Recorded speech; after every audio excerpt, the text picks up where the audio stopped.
আমি বুঝি না আমি কি কিপটা নাকি অনেক বেশি খরচ করি। Very confusion. কেউ বলে তুমি প্রতিদিন রিচ ফুড তৈরি করো, তুমি এত খরচ করো।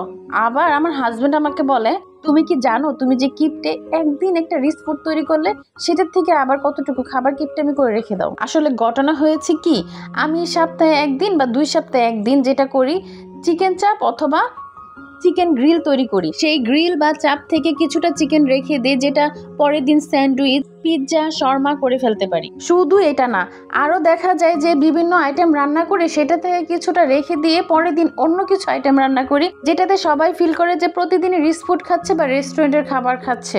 আমার বাসায় যেহেতু বয়স্ক বাবা মা আছে, ছোট ছোট বেবি আছে, আমি বাহিরের খাবারটা তেমন একটা অ্যালাউ করি না। ট্রাই করি সবসময় বাসার খাবার দেওয়ার জন্য। যেহেতু বাসায় খাবার খায় তাহলে কি রেস্টুরেন্টের স্বাদ ফিল করবে না? তাই আমি মাঝে মধ্যেই রেস্টুরেন্টের বিভিন্ন খাবারগুলো তৈরি করে খাওয়াই। আর একটা খাবার থেকে কিছুটা খাবার রেখে দিয়ে পরে আরও 2-3 দিন আরও ভিন্ন কিছু খাবার তৈরি করে ফেলি। এই যে দেখেন, আমি গতকালকে চিকেন তান্দুরি করেছিলাম, তার থেকে 2 টুকরা রেখে দিয়েছিলাম, সেটা দিয়ে আজকে আবার চিকেন স্যান্ডউইচ করে ফেললাম।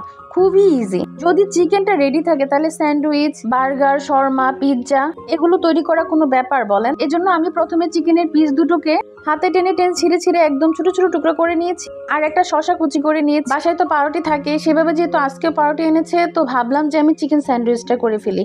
পাউরুটি না থাকলে অবশ্য বন তৈরি করে বার্গার অথবা পিৎজা, শর্মা কিছু একটা বানিয়ে ফেলতাম। তো যাই হোক, আর একটা ডিম দিয়ে আমি মেয়োনিজ তৈরি করে নিয়েছি।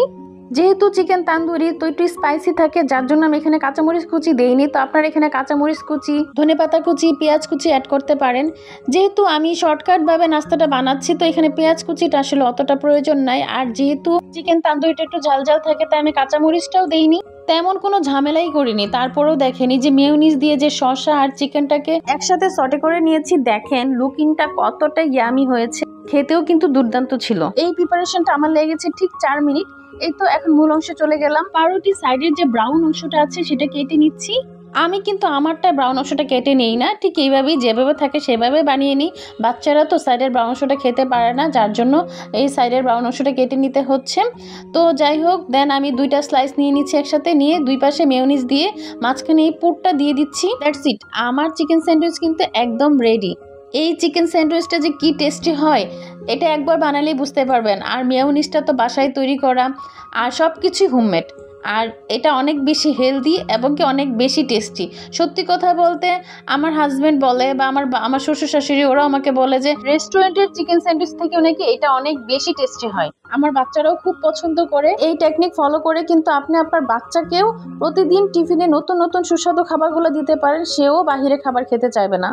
আশা করি আমার আজকের ভিডিওটা আপনাদের অনেক কাজে আসবে। Thanks for watching my video. Allah Hafiz.